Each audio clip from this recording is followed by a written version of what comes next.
So, good morning guys. Ayan guys. Nag-message yung anak ko kanina.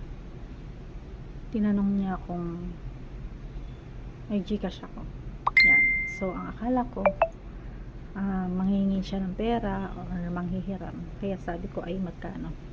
Pero yun pala, tinatanong niya kung may Gcash number ako. Sisendan niya ako para pambili ng Jollibee. Ayan.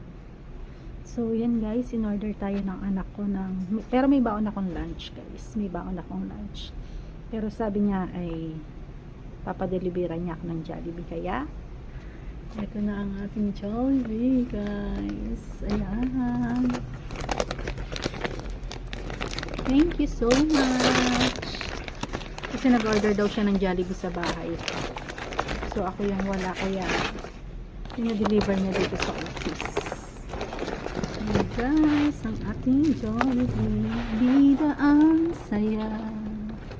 Good morning everyone. Wow, 2-piece chicken guys.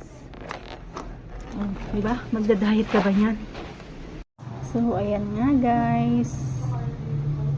May lunch tayo tsaka breakfast. Tapos, yung nagbigay pa sa atin ng biko. Ang sarap kumain, diba? Okay na yan. Okay ng chubby. Sarap kumain. Happy na naman ang mommy. Happy na naman ang tummy.